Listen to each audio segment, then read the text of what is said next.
Internal budding बाकी है। दिखाई दिखाई गई।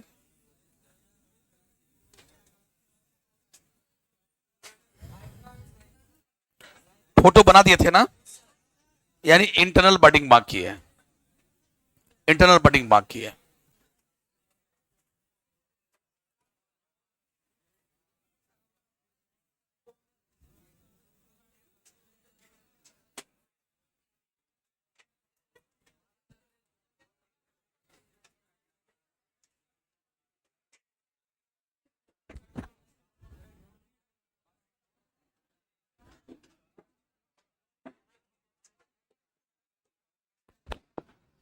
तो पिछले क्लास में हम एक्सटर्नल बडिंग फिनिश किए थे। आज होगा इंटरनल बडिंग इन एनिमल, क्योंकि एनिमल में इंटरनल बडिंग भी होता है।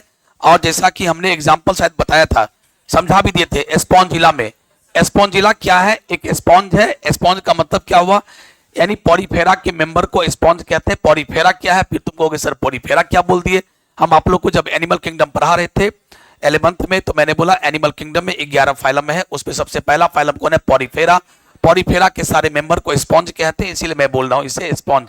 तो यार ये जो स्पॉन्जिला है, स्पॉन्जिला एक एनिमल है। उसके बॉडी के अंदर में क्या बनता है? इंटरनल बड। और सारे इंटरनल बड का नाम क्या था? जेम्ब्यूल। कुछ याद है सबको? जेम्ब्यूल नाम था। और उस जेम्ब्यूल के अंदर में आपको याद होगा बहुत सारे आर्क्योसाइट्स था। आर्क्योसाइट्स सेल था। ये जेम्ब्यूल क्या होता है? उसके बॉडी से बाहर आ जाता है और यूं ही पड़ा रहता है जब तक मौसम अच्छा ना हो जाए, तब तक जेम्ब्यूल के अंदर से आर्क्योसाइट बाहर नहीं आता है। उसके बाद जब मौसम जैसे अच्छा होगा, सारे आर्क्योसाइट बाहर जाते हैं। और आर्क्योसाइट जब बाहर आ जाते हैं तो वो क्या करेगा? जर्मिनेट यानी डेवलपमेंट करेगा। और हर स्पोर से एक एक क्या बन जाएगा? स्पॉन्जिला। तो ये था, इसको सिर्फ लिखना है। तो अब आप हेडिंग दीजिए और लिखिएगा internal budding. Internal budding in Spongilla. लिखिएगा इन स्पॉन्जिला। स्पॉन्जिला में होता क्या है? In Spongilla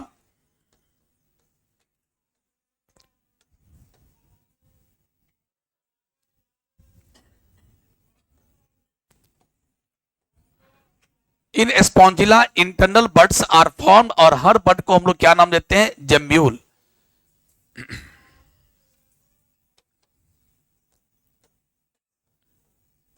internal buds are formed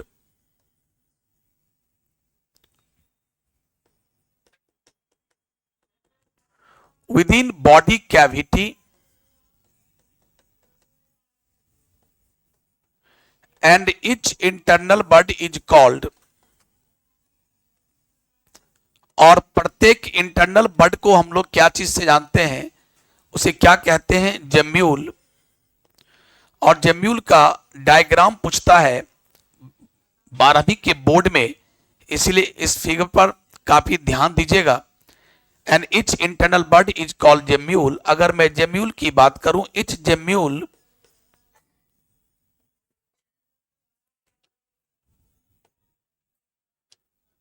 etch gemmule is having outer wall and inner wall, outer wall and inner wall, outer wall and inner wall, outer wall and inner wall. Each gemule is having outer wall and inner wall.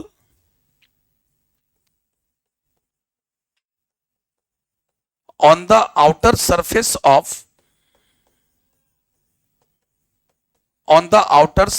of gemule,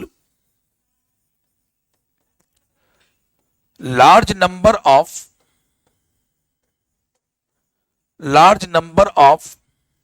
monoxon spicules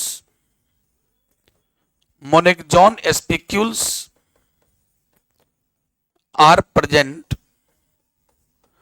Monoxon spicules are present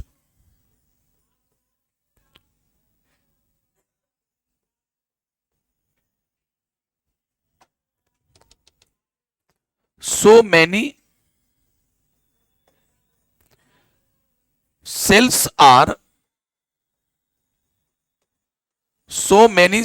are present within each gemule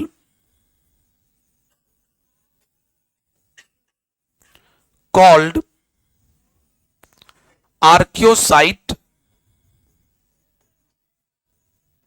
उसे archaeocytes कहते हैं। So many cells are present within each gemmule called archaeocyte. Archaeocyte के बाहर में outer और inner wall होता है।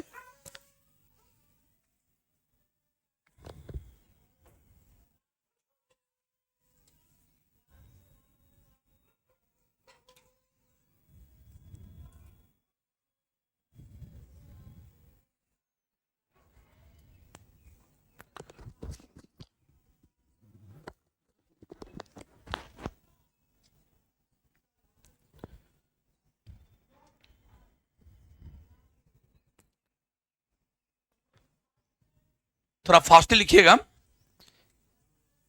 Etch gemmule is having outer and inner wall. Her gemmule के पास एक बाहरी दीवार होता है और एक अंदर वाला दीवार होता है, और उसके अंदर में बॉडी के सरफेस पर बहुत सारे कांटे होते हैं। कांटे का नाम है मोनेक्जोन स्पिक्यूल्स, और इसके अंदर में बहुत सारे सेल्स होते हैं जिसका नाम है आर्कियोसाइट्स। चलिए लिखिए।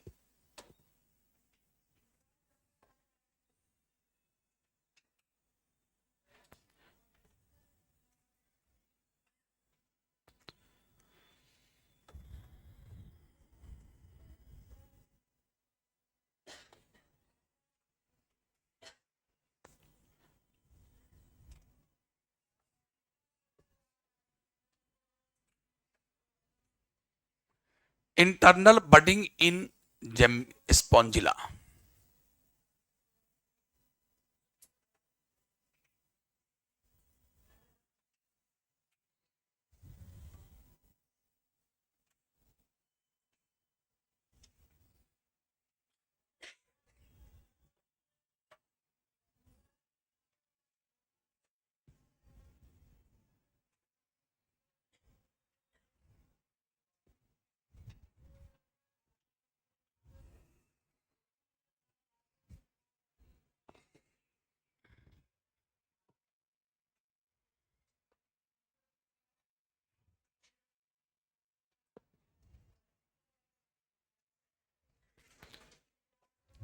पेज आगे बढ़ावे।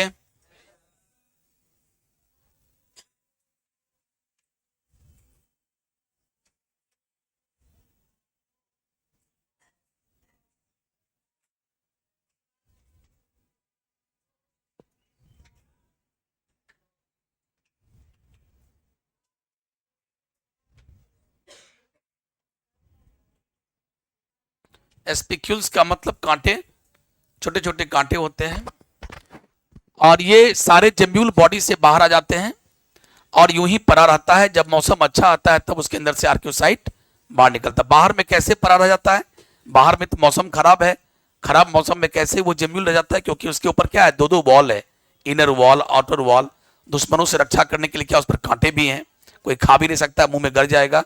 जैसे अच्छा मौसम आएगा अंदर से क्या निकल जाएगा, सेल से बाहर, क्योंकि उसके पास मुंह होता है माइक्रोपाइल। माइक्रोपाइल से सारा सेल बाहर आ जाएगा और उसके बाद सारे सेल क्या करेगा, जर्मिनेट करेगा, डेवलप करेगा और एक एक जमील बन जाएगा। तो नेक्स्ट लाइन लिखिएगा।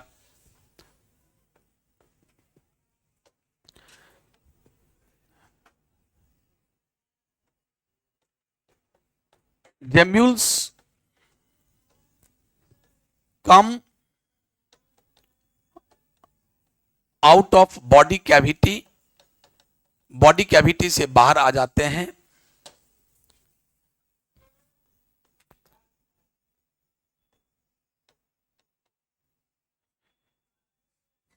Gemmule can tolerate adverse condition, adverse condition को भी टॉलरेट कर लेता है, माने बर्दाश्त कर लेता है। Due to outer and inner wall, outer and inner wall in favourable in favourable condition archaeocytes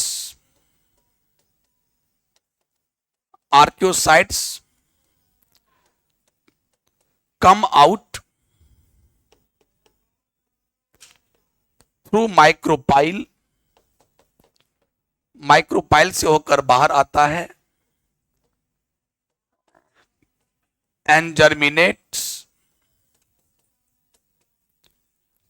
से अच्छा होगा डेवलप इनटू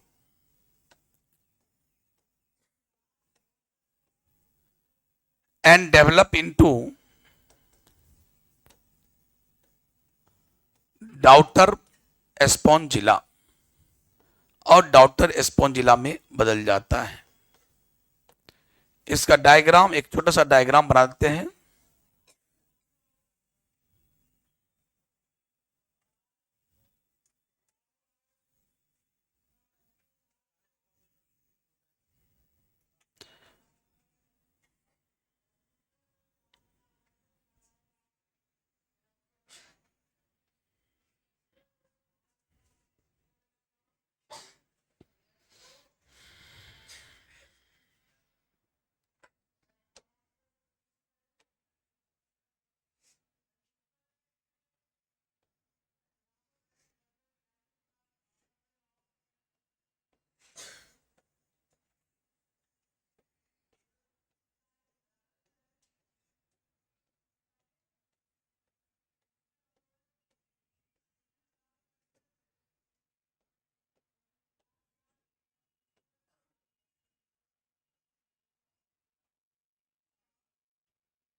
ये आर्कियोसाइट इसके अंदर भरा हुआ है। ये उसके बॉडी पर कांटे हैं।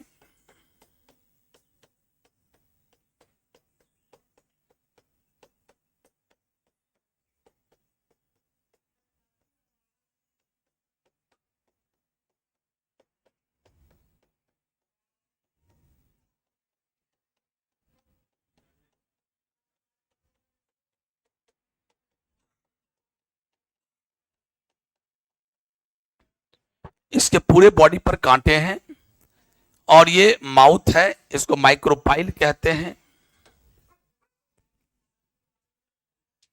इसको माइक्रोपाइल कहते हैं। ये माइक्रोपाइल है।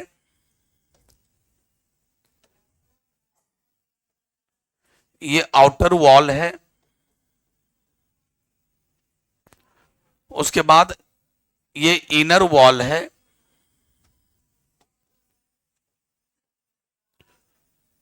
ये इनर वॉल है। उसके अंदर जो ये भरा है इसका नाम है आर्कियोसाइट्स।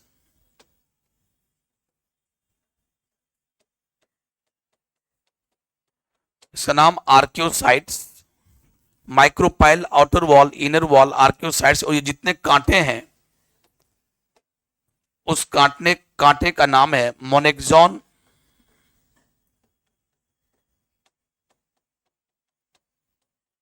स्पिक्यूल्स। और ये डायग्राम किसका है? जेम्यूल का। ये डायग्राम किसका है? जेम्यूल का। यहां लिख दीजिएगा फिगर। ये जेम्यूल का फोटो है।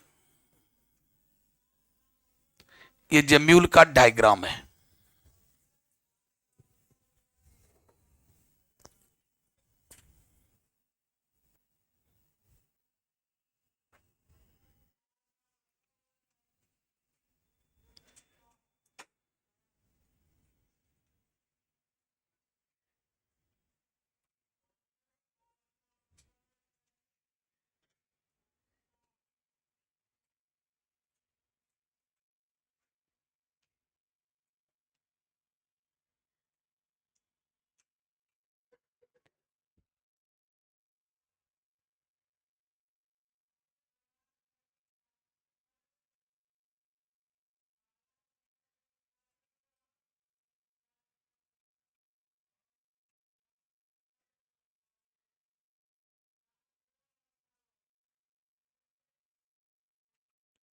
हो गया?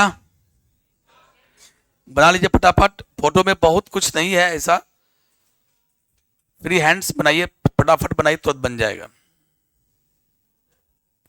न सेल बनाने का झंझट है, न कांटा बनाने का झंझट है, फटाफट बन जाएगा, सिर्फ राउंड करने भर आपको देरी है।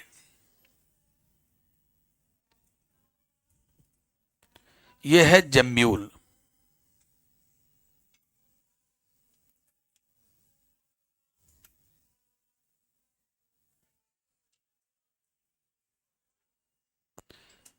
चलिए, इस इंटरनल बर्ड के समाप्ति के बाद अब हम लोग शुरू करने जा रहे हैं next type of asexual reproduction, जिसका नाम है फ्रेगमेंटेशन। अब हम लोग स्टार्ट करने जा रहे हैं फ्रेगमेंटेशन, यानी फिजन की समाप्ति हुई, फिजन की समाप्ति के बाद बडिंग की समाप्ति हुई, अब हम लोग क्या स्टार्ट करेंगे, फ्रेगमेंटेशन। तो अपने अपने कॉपी पर हेडिंग डालिए, फ्रेगमेंटेशन।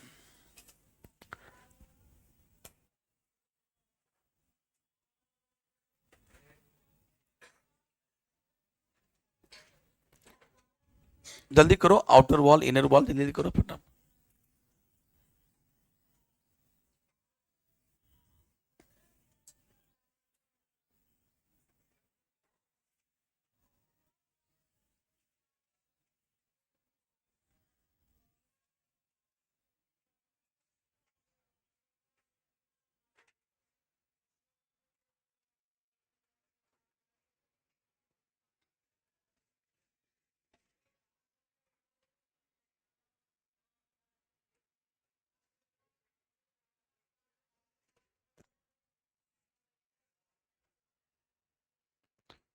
इतना सजाने की आवश्यकता नहीं है भाई, बहुत सजा रहे हैं आप लोग।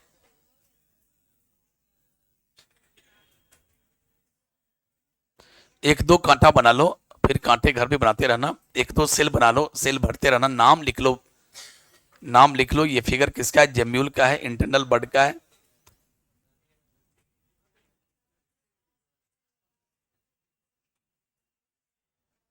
खड़े हो, तुम खड़ी हो। जेम्यूल, उनको उनको जेम्यूल कहाँ मिलता है, जेम्यूल क्या है, इंटरनल बर्ड है कि एक्सटर्नल बर्ड है, इंटरनल बर्ड है। कहाँ मिलता है ये, स्पॉन्जिला में मिलता है कि हाइड्रा में। स्पॉन्जिला क्या है, एनिमल है कि प्लांट है, एनिमल है। एनिमल किंगडम में किस फाइलम में था स्पॉन्जिला, पॉरीफेरा में। ठीक है, आप कंफ्यूज भी थे, बीच बीच में जवाब दे रहे हैं बट कंफ्यूज हैं, लेकिन एकदम पूरा स्ट्रेट फॉरवर्ड जवाब दीजिए कि सर ये जेम्यूल है, जेम्यूल इंटरनल बर्ड है, ये एक्सटर्नल बर्ड नहीं है, ये इंटरनल बर्ड है, ये स्पॉन्जिला में पाता है। स्पॉन्जिला एक एनिमल है, स्पॉन्जिला पॉरीफेरा फाइलम का एक एनिमल है, उसमें मिलता है। ठीक है, तो इस जेम्यूल में कौन बच्चा बनाएगा, इस जेम्यूल में क्या ऐसा चीज है कि नया नया बच्चा बन जाता है स्पॉन्जिला का, बोलो इसके अंदर क्या है ऐसा, क्या कांटा से बच्चा बनता है, क्या दीवार से बच्चा क्या बनता है, बोलो ना। आर्कियोसाइट्स किससे बनता है, यही आर्कियोसाइट इसके मुंह से होकर निकलेगा, अच्छा कंडीशन में बाहर निकल जाएगा और जर्मिनेट करके यानी डेवलपमेंट करके क्या बनाएगा, स्पॉन्जिला, डॉटर स्पॉन्जिला बनाएगा। बैठ जाओ, चलिए लिखिएगा fragmentation. Fragmentation, fragmentation, fragmentation heading दीजिए फटाफट और कलम बगल में रख दीजिए और सुनिए ध्यान से। 2 मिनट में पहले सुन लीजिए, उसके बाद हम लिखना प्रारंभ करेंगे। फ्रेगमेंटेशन लिख लिए, नाम से लगता है फ्रेगमेंट, फ्रेगमेंट का मतलब टुकड़ा, फ्रेगमेंट का मतलब, अब देखना ये भी असेक्सुअल रिप्रोडक्शन का ही एक टाइप है। यहां भी दो पेरेंट नहीं एक ही पेरेंट होगा, और देखना कैसे ढेर सारे बच्चे पैदा करेंगे। अब तक आपने देखा फिजन, फिजन था दो प्रकार का, बाइनरी और मल्टीपल। फिजन में भी दो पार्टनर नहीं लगा, एक ही पेरेंट काफी था, अपने बॉडी को या तो दो भाग में तोड़ देता था या मल्टीपल भाग में, दो से अधिक भाग में, तो उसका नाम था फिजन। बडिंग में देख लिया, अपने बॉडी पर उभार लाया या तो बॉडी पर या बॉडी के अंदर, तो ये भी आपने देख लिया। अब तीसरा टाइप क्या, फ्रेगमेंटेशन। फ्रेगमेंटेशन में भी आप सोचते होंगे कि यार इसमें कैसे बच्चा पैदा हो जाएगा, एक ही पेरेंट कैसे बच्चा पैदा कर देगा, तो वो सुनिए, देखिए ध्यान से। मैं आपको एक एग्जांपल देता हूं, उसका नाम है प्लेनेरिया। ये प्लेनेरिया आपको कब पढ़ाए थे, फिर मैं पढ़ा रहा हूं एनिमल किंगडम। एनिमल किंगडम बहुत इंपॉर्टेंट है। एनिमल किंगडम आपको जब पढ़ाए थे तो एनिमल किंगडम में एक फाइलम का नाम था प्लेटीहेलमिन्थस, क्यों याद है, प्लेटीहेलमिन्थस के मेंबर को फ्लैट वर्म कहते हैं, क्योंकि इसके सारे वर्म क्या होते हैं, सारे मेंबर्स फ्लैट होते हैं, चपटा होता है। उसमें से मैंने एक मेंबर का नाम लिखा, इसका नाम क्या, प्लेनेरिया। क्या नाम है, प्लेनेरिया। क्या है, यह एनिमल है, ये एक एनिमल है और किस एनिमल किंगडम का आता है, प्लेटीहेलमिन्थस। ये प्लेटीहेलमिन्थस, प्लेटीहेलमिन्थस फाइलम में आता है। और देखिए इसकी क्या खासियत है, ये अपनी बॉडी को मान लो 3 भाग में तोड़ लिया, मान लो 3 भाग में तोड़ लिया। एक भाग इसका ये हुआ, उसमें हेड गया, उसमें एक में बॉडी गया, एक में टेल गया, या मान लो 4 भाग में तोड़ लिया, या मान लो 5 भाग में तोड़ लिया। तो जितने भाग, मान लो फिलहाल मैंने लिखा 3 भाग में टूट गया, और ये तीनों पार्ट को क्या बोलेंगे, फ्रैगमेंट। सर 3 फ्रैगमेंट में टूट गया, 3 पीस में टूट गया, तो तीनों पीस को क्या बोलेंगे, फ्रैगमेंट फ्रैगमेंट फ्रैगमेंट। अपनी बॉडी को 3 भाग में तोड़ लिया। अब जरा इस पर विचार करो, इसके पास क्या है, टेल है, पूंछ है, इसके पास ये बीच वाला नहीं है, ये नहीं है ना, तो इसके पास बॉडी है ना, इसके पास हेड है। अब इस पर विचार करो, इसके पास हेड है लेकिन इसके पास बॉडी और टेल नहीं है। इस पर विचार करो, ना इसके पास टेल है ना हेड है। आप देखो कुछ देर के बाद, मात्र कुछ ही देर में ये भी डेवलपमेंट करेगा, ये भी डेवलपमेंट करेगा। कैसे, माइटोसिस से। कैसे, माइटोसिस से। माइटोसिस से एक हथियार है, और सेक्सुअल रिप्रोडक्शन का हथियार कौन है, माइटोसिस। माइटोसिस क्या करेगा, उसमें माइटोसिस बोलो या माइटोसिस, माइटोसिस बोलो, माइटोसिस, माइटोसिस बोलो, वर्ड माइटोसिस। माइटोसिस क्या करेगा, यहां पर सेल है, सेल में माइटोसिस होगा, 1 से 2 सेल, 2 से 4 सेल, 4 से 8 सेल, करते करते करते करते यहां भी वही होगा, इधर भी होगा, यहां भी, यानी ये भी बन जाएगा एक छोटू प्लेनेरिया, ये भी बन जाएगा एक छोटू प्लेनेरिया, ये भी बन जाएगा एक छोटू प्लेनेरिया। तो देखो 3, अगर 4 टुकड़े होते तो 4 टुकड़े क्या बन जाते, 4 बच्चे बन जाते हैं, 4 प्लेनेरिया का बच्चा बन जाता है। कैसे, माइटोसिस से। तो देखा आपने, बस इसी को बोलते हैं फ्रेगमेंटेशन। ऐसा और भी में मिलता है, फोटो तो मैं एक ही बनाऊंगा, बट ये मान लो क्या है, स्टारफिश है। ये कहां पर है, कहां पर आए थे आपको, इकाइनोडर्माटा में। कहां पर आए थे, इकाइनोडर्माटा फाइलम में पढ़ाए थे, एनिमल किंगडम में। ये स्टारफिश है, इसका बॉडी देखो स्टार की तरह, ये मछली है, ये बॉडी, ये बीच का पोर्शन, इसको बोलते हैं सेंट्रल डिस्क, इसको बोलते हैं सेंट्रल डिस्क, और इसको बोलते हैं आर्म, बाजू। इसके 5 बाजू हैं, देखते हो, आर्म है ये। अब देखो ध्यान से, ये बच्चा कैसे पैदा करता है, सेक्सुअल रिप्रोडक्शन से तो करता ही है, वो तो अलग बात है, वो अभी हम पढ़ा भी नहीं रहे। अभी हम चूंकि असेक्सुअल रिप्रोडक्शन, अलैंगिक प्रजनन की बात कर रहे हैं, तो ये स्टारफिश क्या करता है, अपने बॉडी को तोड़ता है। ध्यान सुनिएगा, अगर ये अपनी बॉडी को यहां से तोड़ लेगा, मान लो यहां से अपनी बाजू को तोड़ लिया और ये बाजू यहां आ गया, अब जान लो इस बाजू से स्टारफिश नहीं बनेगा। स्टारफिश बनाने के लिए ये ऐसे टूटे, ये बाजू पूरा टूट के हट जाए और थोड़ा सा इसका पोर्शन भी आ जाए, सेंट्रल डिस्क का पोर्शन भी आ गया, मान लो थोड़ा सा ये आगे आ रहा है, इससे आ गया, अब जान लो ये सेंट्रल डिस्क का पोर्शन भी आ गया, अब ये बन जाएगा स्टारफिश। अब ये कुछ देर के बाद क्या बन जाएगा, एक छोटू स्टारफिश। इस प्रकार से देखा, फ्रेगमेंटेशन स्टारफिश में भी हुआ। जितना यहां से तोड़ दो, यहां से तोड़ो अलग कर दो, यहां से तोड़ो अलग कर दो, ये भी क्या बन जाएगा, एक छोटू स्टारफिश बन जाएगा। इतने, उसके बाद आप चलते हैं, आपको लिए हम हाइड्रा। हाइड्रा में भी होता है, हाइड्रा में बडिंग भी हुआ, हाइड्रा फ्रेगमेंटेशन भी करता है, अपने बॉडी को फ्रेगमेंटेड कर लेता है, और हर फ्रेगमेंट से एक नया नया हाइड्रा बन जाता है। उसके बाद चलो फंगस।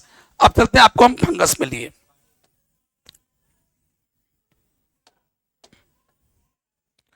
अब चलते हैं फंगस। फंगस का बॉडी क्या होता है, अब देखो फंगस में एक लोचा क्या है कि अब आपको थोड़ा रिमाइंड करना पड़ेगा, फंगस का बॉडी होता कैसा। जैसे मान लो आप रोटी फेंक देते हो, आप लाइफ में एक ही फंगस तो देखे हो, और उस फंगस का नाम क्या है, मशरूम, जिसे आप गोबर छत्ता कहते हो। गोबर छत्ता को ईच एंड एवरी पर्सन देखा होगा, है, देखा होगा ना। गोबर छत्ता क्या है, वो फंगस है। उस फंगस को अपनी आंखों से आपने देख लिया, रेस्ट और सब फंगस को अच्छे से आप देख नहीं पाओगे। ठीक है, मान लो एक रोटी फेंक दिया, ब्रेड फेंक दिया, ब्रेड पर क्या लग गया, जाला लग गया। जाला नहीं लग गया जाता, बोलते मम्मी ये ब्रेड खराब हो गया, नहीं खाएंगे, देखो क्या क्या लग गया, फंगस लग गया, वो जाली जाली, उसी को फंगस कहते हैं। उसको क्या करो, वो अभी इस टाइप का दिख रहा है, इस तरह से जाली जाली नुमा दिख रहा है रोटी पर, ब्रेड पर, कि आपको लगता ही नहीं कि ये फंगस, ये कोई लाइफ है, लगता है कोई लाइफ है। रोटी पर जो जाली जाली लगी है, उस जाली जाली को देखकर लगता ही नहीं कि ये कोई जिंदगी है, वो जिंदगी है, वो लाइफ है, उसका नाम फंगस है। उसको माचिस के तीली से ऐसे उठा लो, थोड़ा सा माचिस के तीली को ऐसे काट दो, थोड़ा थोड़ा बढ़िया से, ठीक है, छिल करके, और उससे उनको हल्का सा उठा लो, उस जाली को, और उस जाली को उठाकर कहां रखो, माइक्रोस्कोप के ऊपर। उसके बाद आप उसको माइक्रोस्कोप से देखो, तो देखो उसका बॉडी कैसा नजर आएगा, उसका बॉडी नजर कैसा आएगा। देखो फंगस का बॉडी कैसा होता है, देख,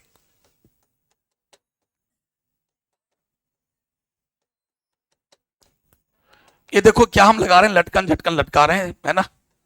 जितना लटकन झटकन लटकाना, देखो जितने ये सब जैसे इधर उधर जो भी करना है।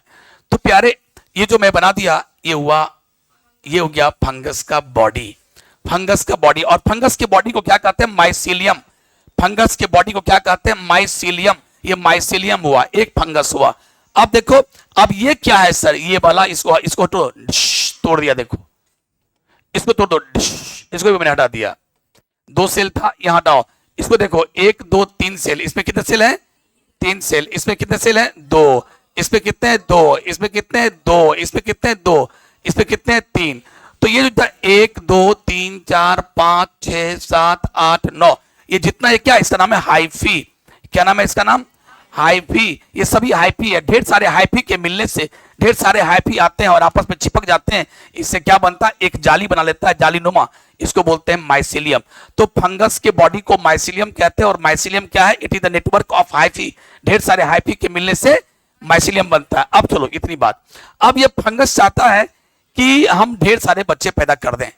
तो फंगस में क्या हुआ? ये अपनी बॉडी को थोड़ा सा ऐसे हिलाया, या आप इसके बॉडी में किसी तरह का चोट लग गया, या कुछ ऐसी बातें हुई, कोई ऐसी घटना घटी कि इसके बॉडी के हाइफी टूट टूट के सब यहां आ गए। देखो, एक हाइफी टूट के यहां आ गया, एक हाइफी टूट के यहां आ गया, एक हाइफी टूट के यहां आ गया। यानी उसके बॉडी के फ्रेगमेंट हो गए, उसके बॉडी के बहुत सारे टुकड़े अलग हो गए। और ये सारे टुकड़े को कुछ देर के बाद आओगे ना, 1 2 दिन के बाद आओगे, फिर देखो ये पूरा का पूरा क्या हो गया? पूरा माइसीलियम बन गया। इससे भी क्या बन गया? पूरा का पूरा माइसीलियम बन गया। ये जितना लटकन झटकन लटकाना लटका दो भैया।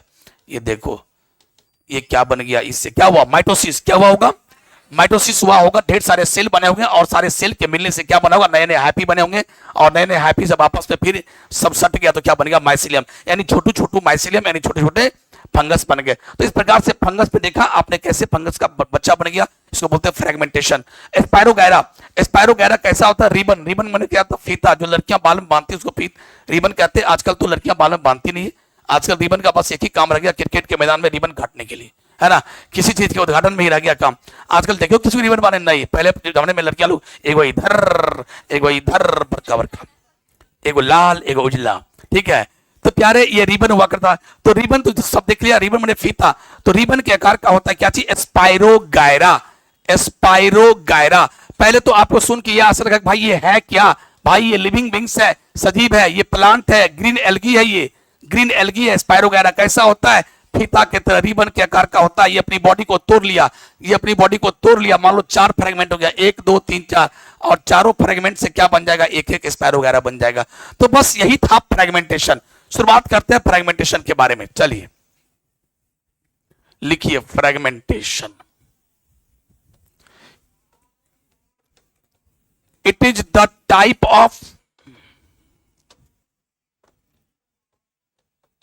it is the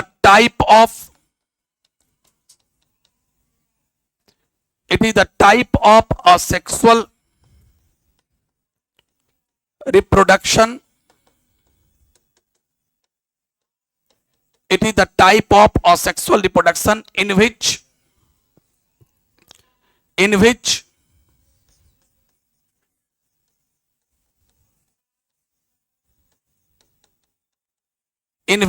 parent organisms. It is the type of asexual reproduction in which parent organisms divide into many pieces, and each piece is called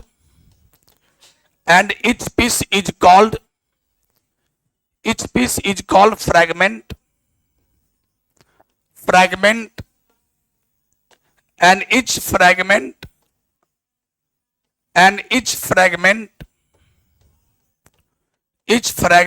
develops into daughter individual. वो डॉटर इंडिविजुअल बदल गया, एक बच्चा में बदल गया। Of course यहां लिखने की आवश्यकता नहीं है, माइटोसिस या माइटोसिस से ही डेवलप किया होगा। एग्जाम्पल में बहुत सारे हैं। प्लेनेरिया, स्टारफिश, मछली जो था starfish, spirogyra,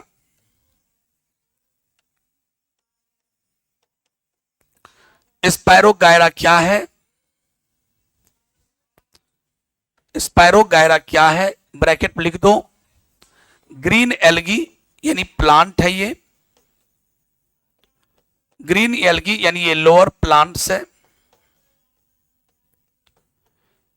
planaria, starfish, spirogyra, fungi, सनमहरजाई, etc. Fragmentation, it is the type of asexual reproduction in which parent organisms divide into many pieces and each piece is called fragment and each fragment develops into daughter individual. Example Planaria, starfish, green Spirogyra, ये सब सारे।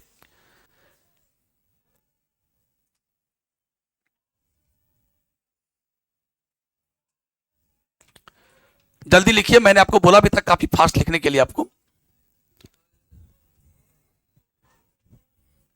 अब इसका diagram बनाना है। Hydra भी आप लिख दीजिए अगर जगह है आपको, आपके पास जगह है, ईटीसी नहीं लिखे हैं तो हाइड्रा डाल दीजिए, लिख दीजिए हाइड्रा, क्योंकि आपके एनसीईआरटी में दिया है हाइड्रा, तो आप बेहतर है आप हाइड्रा लिख ही दें और हाइड्रा के बाद ईटीसी दे दो।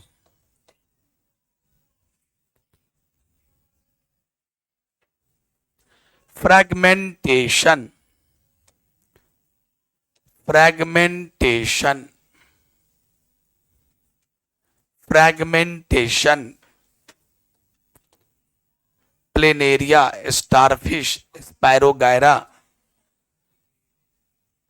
Fungi, hydra, etc.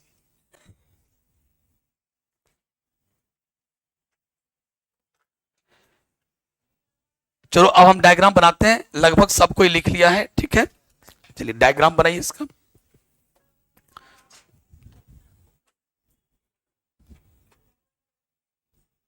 ये पेरेंट,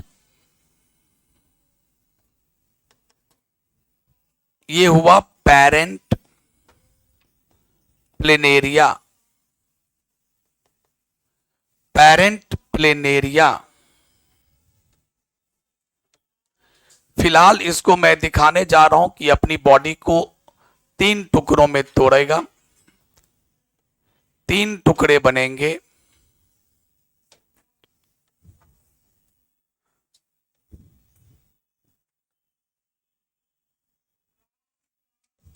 एक टुकड़ा यहां, एक टुकड़ा यहां, एक टुकड़ा यहां। अब देखो तीनों टुकड़े, तीनों का नाम क्या हो गया? फ्रैगमेंट्स। ये सारा हो गया फ्रैगमेंट्स, फ्रैगमेंट्स। अब देखिए सारे फ्रैगमेंट से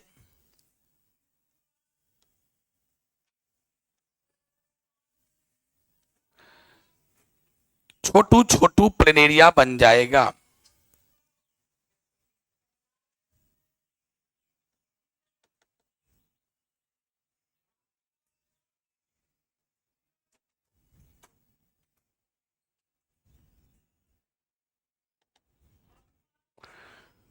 और ये तीनों प्लेनेरिया जो है, जो 3 बना, इसका नाम क्या हुआ? Daughter planaria, daughter planaria. और इस प्रकार से मैंने सिर्फ एक एग्जांपल दिखाया है। तो ये था फ्रैगमेंटेशन, ये है फ्रैगमेंटेशन।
लिख लिए।